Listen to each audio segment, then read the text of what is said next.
Welcome, everybody, to Radicalized Truth Survives. I'm Heidi Kuda, and today Jim Hi-Fi and I are bringing back our friend Joni Askola. He is a Finland-based geopolitical analyst, and he is going to give us the global view on why the world must wake up to all of these authoritarians and this billionaire coup. Have a listen. Joni Askola, thank you so much for being with us here today.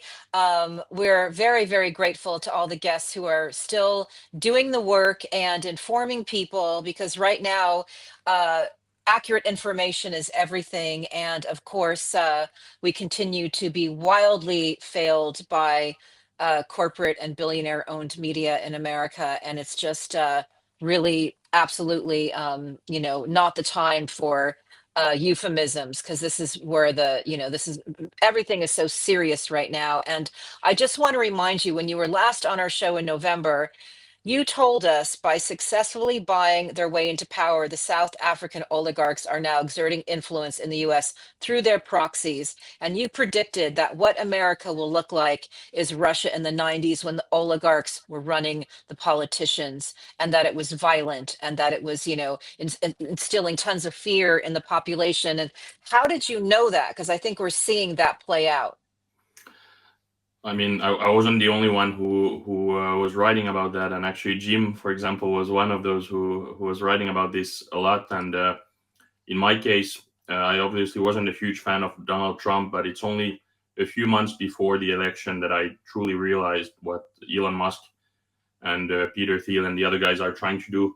So in my case, it's only in 2024 at some point, maybe in the summer, that I started to really realize what's going on there. But then when following what they were doing and what the moves by Elon Musk and Peter Thiel were, and then by reading also what people like Jim were writing, that's when I started to realize. And unfortunately, it looks like the situation is even worse than what I had thought and what many of us had predicted. So far, can't say so far so good, so far so bad would be better, I think. So yeah, not Right. the It best. sucks to be right is kind of what we say. I think that one of the things that I think was missing in a lot of the predictions from people who understand the rise of fascism was there was an idea that this was going to look like Orban's Hungary, and it was going to be Mm, kind of that slow boiling frog. And that's not what we're seeing. And no. how do you think, obviously you're based in Finland, you move throughout Europe. How do you think their moves are designed to sort of instill kind of this shock and awful that's been going on, also affecting our view, how America's viewed globally? I think it's what Bannon called this muzzle velocity, where you kind of throw stuff at people every day more and more, so that people at some point just get tired and don't really realize, because you're always caught up in the next scandal or next issue that's coming up. And it's extremely bad this time because they had years to prepare, and they had the experience from the first term when there were still some checks and balances and still some somewhat decent people in the administration that were kind of slowing down Donald Trump and also among elected Republicans. So this time they made sure not to have any that would slow them down, and to only have loyalists there in the administration. So it's very scary because they have these billionaires who are helping them, and they have X, and they have TikTok, and they have all these platforms, and then they have some medias with Fox News and some owned by Bezos and so on. So overall, it's just much better organized than the first time. It's kind of like a redo of the first administration, but just with more loyalists, better organized, not so focused on the second election and so on. And yeah, it's very scary. And I've been thinking about how to deal with it, because people have different theories on whether we should actually take them seriously when they say things or not. And I think the best way is still to call them out every time they do something crazy. But I think we should try to really keep the big picture in people's heads as well. So we should try to kind of not only look at each scandal or each crazy thing that they say, but to kind of remind people constantly about the big picture of what's going on and how they're failing to do what they promised to do. And also, I think we should make fun of them and be better at mocking them in general, because that's a way to do it so that people remember and understand, because Republicans have been extremely good at mocking Democrats and making fun of them Yeah. and supporters. And I think it's really important to ridicule Elon Musk and Donald Trump, because that's something that people understand and remember.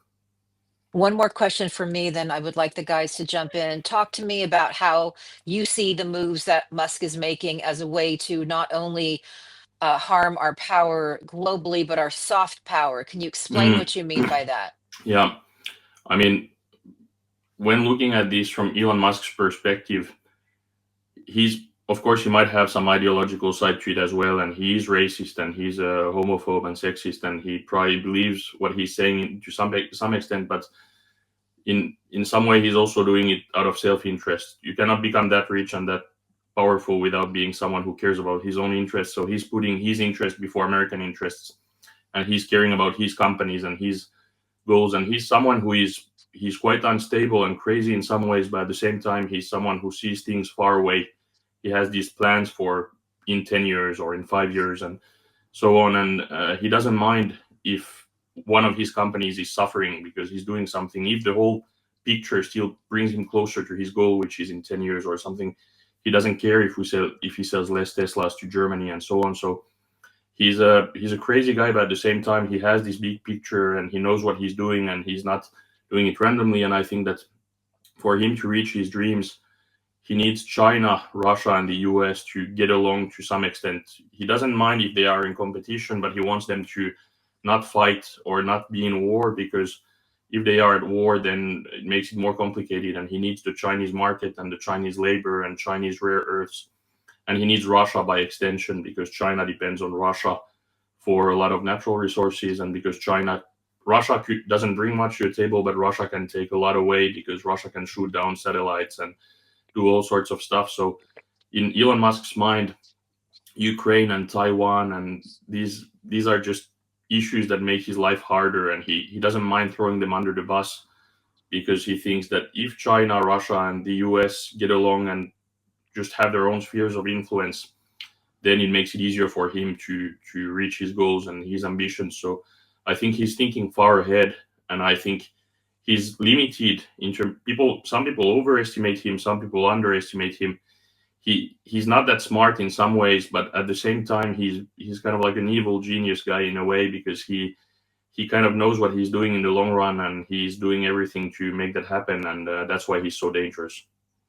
And Thank you for for the that. soft power, yeah, just one last thing. Yeah. So for the soft power, obviously because he likes China and he wants to take care of Chinese interests, because he wants them to like him and to give him good deals and to let him sell cars in China and so on.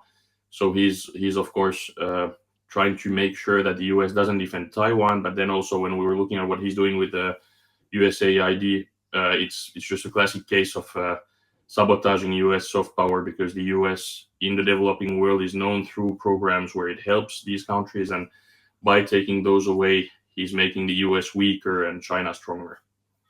Wow. Thank you for that, Jim. Thanks for being here. I'm really interested in your perspective on the big picture, because, as somebody who's not in America at the moment, we because of that muzzle velocity, right, as citizens, it's impossible to see what's going on in the big picture, because there's bombs coming down every single day, all day long. It's effectively a military attack, in my view, but using the levers of power and information. The big picture, as I see it, is very much as you described it. And I'm curious if what your thoughts are about how Dugin and his multipolar theory of the world fits into this. Because to me, as you said, there seems to be a clear agreement between three major powers: Putin, Xi, and the PayPal mafia, right? Elon Yeah, Musk, Trump, that are the whole thing that just took over America, right? yeah, In a way, it's like the Nazis and the communists decide that this time they're not going to fight, right? mm, We're gonna coexist with each other and divide up the world in this way. And I'm just wondering if that sort of from an outside view coheres with how you see it. Yeah, I mean, Dugin is strong on Eurasianism and this idea that you have these different blocks and you have a multipolar world, and Russia has this right on Europe through this Eurasian identity and so on. And in that sense, the theories by Dugin really fit with this, but also the Second World War case fits well, where Poland was shared between Nazi Germany and the USSR. And in this case, what could be done is, for example, Eastern Europe could be given somewhat to Russia, and then Western Europe could be sort of a proxy of the US. And I think that Elon Musk, what he's doing with these elections in Europe, with the AfD in Germany and with Reform UK in the UK and so on, what he's trying to do is very similar to what Putin is doing in Europe. He's trying to divide Europe and weaken Europe by putting anti-EU parties in power so that we cannot regulate his companies, but also we cannot have our own foreign policy or defense policy because we cannot integrate more than what we're doing now. And if we can only act individually as single countries, then he can single out the countries like Trump is doing as well, and like he was doing during his first term when he was always negotiating with one country at a time instead of negotiating with the EU. So I think it's what you said is it's a good perspective to look at this, and obviously it's easy to kind of look at it in a way where there's only China and the US who kind of share the world, but it's a bit more complex than that. Russia is much weaker than China and the US, but Russia has managed to play its cards quite well, and China somehow respects Russia a bit on the international stage, at least on a military level, and so on. So I think they have 8,000 nukes is one of the reasons, right? I mean, that's the secret reason behind their power is that they, the cheap parity and nukes. Exactly, and they're also good at. They're horrible people, and they do moves that we would not do, but because they don't play by the same rules as us, they're quite good at bluffing and getting more than what they deserve in this competition. But in that sense, the only thing I think that's different from Dugin is that Dugin would kind of see Russia as one of the main players and Eurasia as the main player. And I think here, Eurasia in reality, even probably in Elon Musk's mind and Peter Thiel's mind, they probably understand that Eurasia is not going to become as strong as China or the US, especially if Russia is leading it. But the thing that's where they're going to wake up is they're going to realize that Europe is not going to accept Russia ruling over us, even the few Eastern European countries that they might think would do so. When you look at Ukraine and what Ukraine is doing, they're clearly not accepting it, and Baltics and Poland and so on will never accept it. So I think there's also a share of lack of knowledge by Musk and Thiel and those guys about European politics, because even if Thiel is German, he doesn't necessarily know so much about Europe and how things go here. So it's going to be complicated for them to get everything done. But with those people, when you have these crazy objectives where you want to reach something really big that really changes the world, even if they manage to reach half of what they're aiming for, it's still horrible for everyone. So it's dangerous and needs to be taken very seriously.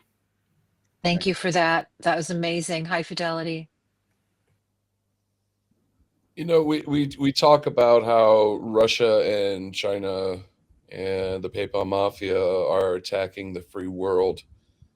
And one thing I just want to talk about is the fact that the EU already has Russian operatives in it. You've got Orban, you've got MEPs who are spouting Russian propaganda. You have Schultz in Germany, who is not supporting Ukraine and dragging his feet, causing the deaths of more Ukrainian people. What do you think needs to be done to root out the traitors amongst your I think it's going to be really hard to get rid of them, but I think the best way to deal with this would be to change the decision-making processes in the EU so that you don't need everyone's voice to get something done. We would need to have maybe a system with 80% or 90% or 85%. It doesn't matter. It can be quite high, but we can't have a system where every time there's a chance for someone to bargain and to get something out of every decision. So we need to change and reform our decision-making system so that one country or two countries can't block everything. And if we don't manage to do that, it will probably lead to some bigger crisis at some point, because if Elon Musk continues this way and if we fail to stop him, he's going to get some far-right people elected in some European countries. It already almost happened in Romania. It's happened in Slovakia. It's happening in Austria. It's happened in Hungary a long time ago, and France is going to be next probably at some point as well, because France has elections coming up in 2027, and Le Pen is leading by far in the polls. So we are in a situation where we need to make some real changes in terms of regulation of foreign influence, but also in terms of decision-making processes to not depend so much on a single vote by some guy like Orban. So, Thank and you. of course, until now we've been able to pressure them, but if there's one or two, you can pressure them. If there's five, you cannot pressure them. So that's why we need to make those changes. Wow, such great question, really great answer. I'm in the UK and I'm very, very concerned about Musk trying to influence the elections here and, talking to everybody I can about how they need to reform, how they allow this money in, because obviously Musk is trying to put it into the Reform UK party, which will mean nothing but, terrible things for the United Kingdom. One thing I want to say is that can you speak a little bit more about muzzle velocity? Because I think that's a really important theme. And right now, after just having interviewed our friend Kira Giles, who's a Russian military, analyst and watcher, he thinks that part of the passivity that he's seeing when there should be a much greater urgency at how Americans are responding to this coup is that he feels it's a byproduct of the fact that what's going on is incomprehensible for most people.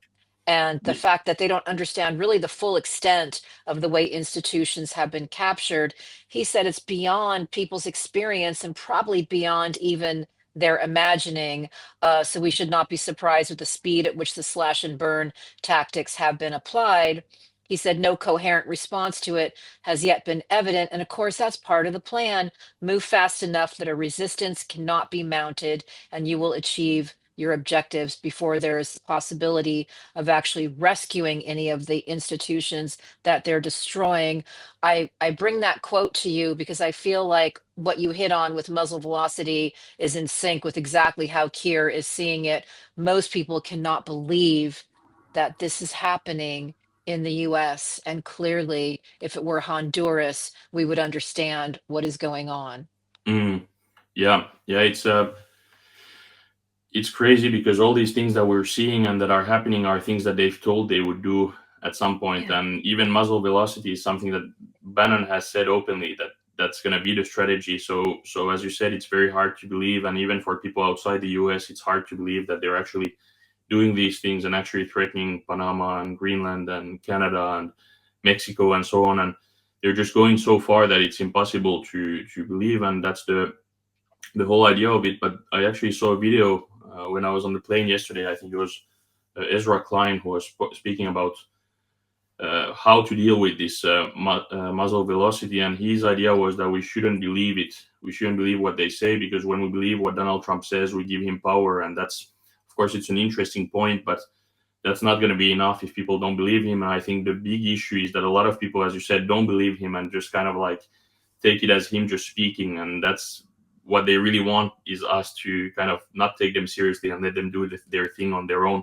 without stopping it. So even if his analysis in the video was interesting and good, I think overall what we should do is, as long as the opposition hasn't really organized itself and hasn't found some leaders who are actually capable of doing some big things, I think we should keep calling them out for everything they do. But as I said earlier, I think we need to kind of keep some big picture of the main things that they do, so that if there's 100 scandals, we need to kind of like put it together and manage to say that they've promised to do this, they haven't managed to do it, and keep it on a kind of like macro level instead of always going in the micro level where they want to put us. But then also I think we need to get better at making fun of them and mocking them and showing how bad they are, because I think a lot of people also don't want to think about this. It's a bit like the war in Ukraine. There's a lot of people who don't want to think about it because it's just easier to ignore it and because it's too complicated. But we need to find some way to make people think about it. And I think humor and making fun of people like Elon Musk, because it's extremely easy to make fun of him. He's a very cringy person, and I think making fun of them and mocking them and constantly reminding what they promised and what they're doing, and comparing it. And I think that those are ways to do it. But yeah, it's also one point that Klein made in his video was that at some point it becomes a trap for them as well, because they're going to be overwhelmed by their own tactics. So I think also what they're doing seems stronger now than what it will seem like in 2 years from now, because at some point they will also kind of get tired of the constant scandals and huge rhythm that they have, and at some point people will maybe get tired of them always bringing a new scandal. So there are many ways to deal with it, and I don't know if there's any good ones, but I think we need to still keep Got to calling them start out. somewhere. Exactly. Jim. I wanted to jump back to sort of Europe-U.S. relations, which is an odd thing to feel like, right? Because it used to be sort of a given, we're on the same side. But what appears to be happening is, Donald Trump in 1987 went to Moscow, came back and did a full-page ad against NATO, right? Yeah. He has been, singing the anti-NATO song for a long time, and for the reason for that is, in my view, because he's a Russian asset and has been for many decades. And I think what we're seeing right now is a terrifying playing out of that. The idea that we're going to invade Greenland, for example, a NATO member, that we're threatening people in our own alliance, with military force, raises all kinds of questions. Article 5, right? If we went and attacked Denmark, what would NATO have to do, right? And so I'm just wondering, sort of from your perspective, from where you sit, how NATO currently sits, and what both the risks are in terms of what could happen to it, but also how, and I still think it provides a backbone of strength, that doesn't get talked about much. Yeah. I mean, Finland joined NATO not so long ago, and for us it's a big thing because we thought about joining for a very long time, and then we ended up joining, and we kind of joined at the worst time in a way, because it happened right after The best time in my Best view. time. Exactly, and I'm In my very view, happy. the Yeah. best time. I'm also very happy about. I mean, in terms of fighting the propaganda against NATO, it was the worst time or the hardest time. But I'm happy that we're in NATO, and it's as you said, we are we're living a crisis in NATO because of U.S. behavior, because of Donald Trump, and obviously, I think that Greenland, for example, would probably not be his first military mission. I think he would first go to Panama or somewhere else because of the complexity of dealing with it in terms of attacking a NATO member, and he probably has some ways to pressure Denmark that he hasn't used yet. So I don't know how it's gonna go with that, but overall, Mexico, I think, is actually next. That could be. They have troops building up on the border right now. Exactly, makes sense, and it's just overall, I think Mexico and Panama will be first, and Canada and Greenland are not first because of that. But I think that NATO, unfortunately, after the war in Ukraine, had a great phase where NATO was more united, and this gave a reason for NATO to exist that people had forgotten about. And now Trump is kind of destroying it very fast.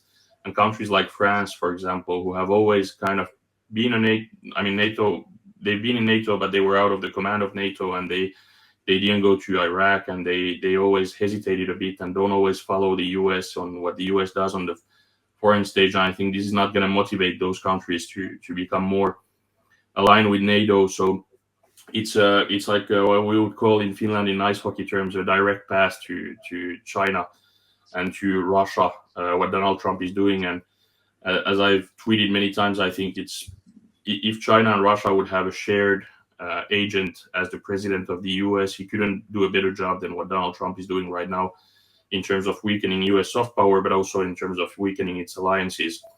But I think even if the US is strong, I think Trump is also more limited than he thinks he seems to always feel like Europe is some sort of continent that lives on US help or something, or that we depend on Right. the US. And we of course, the US has done a lot, and the US has also wanted to be in that role of doing a lot, but Europe is still quite big in terms of population, and we still have combined, we have quite decent armed forces and quite a lot of equipment and so on. And if the US for some reason left NATO tomorrow, which I don't think is going to happen because Trump knows that that would decrease his leverage even more. But if he was in a situation that where he would leave NATO, that wouldn't mean the end of NATO, and NATO would actually maybe be more united without the US in it. Yeah. So Yeah. yeah. Yeah. Amazing. Thanks, guys. Hi-Fi. I've got one or two more questions. High Fidelity, jump in. So I have sat and all three of us here on this program have been talking for this about 3.5 years, and I'm watching people talk about it now while my government is being torn apart by this foreign funded Nazi billionaire. I watch Europe talk about how, oh, we got to crack down on this and how Russia's doing these awful things. When is it time for action? People are dying in Ukraine, children are being kidnapped, rape and torture is occurring. When is it time to just crush Putin and put an end to this? How long? The issue with Putin is because of his nukes and because of what Russia and China can do with together. It's just not going to happen. I think we can weaken China and we can weaken Russia and we can make some moves to help Ukraine not be totally invaded by Russia. But I don't think. I mean, in the last 3 years, it's been quite a moment to wake up for Europe, and we still haven't really woken up. And the few countries that have woken up are countries that are neighboring Russia, so they need equipment on their own, and they cannot give everything to Ukraine. And the countries that don't need equipment so much, so Spain, France, Germany, and so on, are not doing that much. And it's quite sad actually, because France, for example, has Macron has dreams of the federal Europe where he would be a sort of leader, and France would be a sort of military leader. And it's not going to happen, obviously, because if he can't even help Ukraine during this time of crisis, he's not going to take care of Europe if something bad happens. So I think Russia and China have been really successful in terms of their hybrid operations, in terms of social media bots and changing people's minds. And there was a sort of move towards more integration of Europe at some point, but that is not talked about much anymore at this point. And this would be a great opportunity for it. And obviously, it would be a great opportunity to help Ukraine enough to crush Russia and get them out of Ukraine. It would be possible if we would actually do something and give them enough. But I'm a bit pessimistic in terms of Europe suddenly waking up and making big moves. So I think we're gonna kind of continue this way, the way it is right now, and I hope that we will give more aid, and I hope that someone will convince Trump, even if I don't have high hopes for it, but I hope that Ukraine will get some sort of decent deal out of it at some point, because uh, the good thing is Trump cannot really force them into any deal he wants them to join to sign, because Ukraine has some agency and they don't just follow what the US says, and they don't depend on the US so much, because Europe actually gives more aid than the US right now. Right. But overall, it's we're not living in the best phase right now also for Europe, and it's a wake up call, but we're not really waking up, and Europe is divided at a time where it should be united. So we actually have some decent people at the EU commissions right now, and we have Kaja Kallas taking care of our foreign policy, for example, and she knows what she's doing, but she still needs the leaders of the countries to agree. And when you have Orban and Fico and these people stopping you, and then on top of that you have people like Macron and Scholz who are not necessarily that strong, it's we're not in a situation where we can expect huge changes or for Europe to actually take Putin down. But the only good thing is Putin is taking himself down with this war, and it's a war that he cannot really fully win, and his economy is really struggling because of it. So if we're lucky, Putin might fall at some point, but I doubt that we're going to make any massive moves that will suddenly crush him, even if he deserves it. Yeah, no, I mean, we talked about this with Keir Giles, that only the kind of strategic setback, the strategic defeat of Ukraine defeating Russia would actually change this course, then they would not be that post-imperial power they're trying to be. And so it always goes back to Ukraine. And before, that was my last question for you, but before I get to that, you wrote today that those criticizing anyone for being too concerned about Trump and Musk are either cowards or complicit in their actions. Ignore their opinions. They're the same type of people who would have dismissed concerns about Hitler 90 years ago. Well done. To the people who are still, ignoring or criticizing those of us who do this work, explaining who Trump and Musk really are, what would you like to say? How can we wake them up? The issue is people don't care about the truth anymore so much, but for those who actually care about the truth, if you look 6 months back or 1 year back, and if you look at people who have been criticizing Musk and Trump and what they're doing, as you guys have seen with what your involvement and your activism, there's always a lot of people, and they're not necessarily all evil people, but there's a lot of people who always feel like we're exaggerating and overreacting, and that we have a TDS and so on. And it's sad to see this, but it's just how people are. And I think we're past the point where we need to care about what these people say. And of course, sometimes when I say something negative about Musk and Trump, and I get these comments by people who seem kind of like serious people, and they say you go too far, or I support what you do for Ukraine, but I don't support what you're doing against Trump, and this type of stuff, it always makes you think for a second that maybe you're going too far. But I think that we're well past that point, and when we're seeing what Trump and Musk are doing and what's going on, I think all the worst nightmares and things are happening, and it's actually even worse than we expected. Yeah. And we shouldn't let anything go through, and we shouldn't accept it. And if someone doesn't realize this or isn't agreeing with it, then they are the problem. It's not us, and we shouldn't worry about that. We should worry about calling these people out and stopping them more than about what other people think about us. Absolutely. Well put. Thank you so much.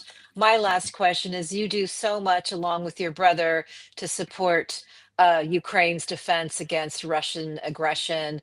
What is the latest there? Is there anything we can do to help? And I just feel like all of this has always gone right through Ukraine and what happens. And it always comes back to the fact that Ukraine must defeat Russia.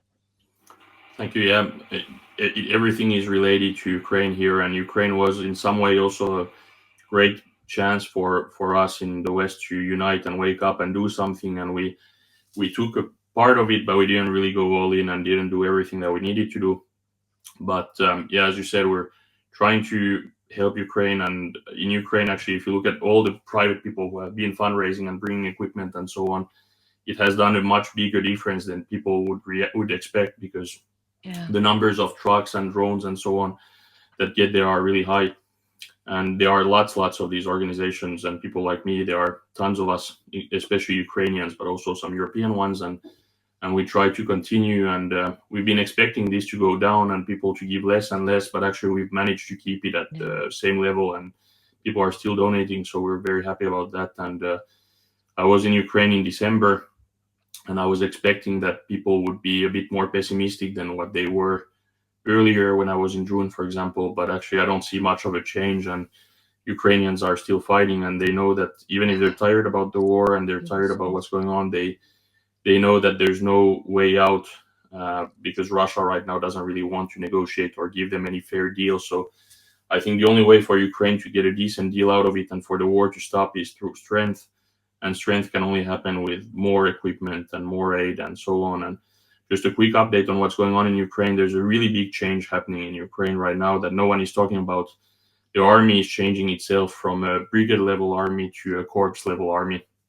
And this will solve a lot of issues that they have, because Ukraine has a lack of experienced officers, and each brigade needs a lot of people working there. So now they're going to have bigger units. So they will reward the most efficient or best officers and give them 5 brigades instead of 1 to deal with things. And this will bring a lot of economies of scale and make things much better. And that's a change that many analysts have been asking for years, and it's finally happening. So there is a positive thing going on there right now, and big reforms going on in the army.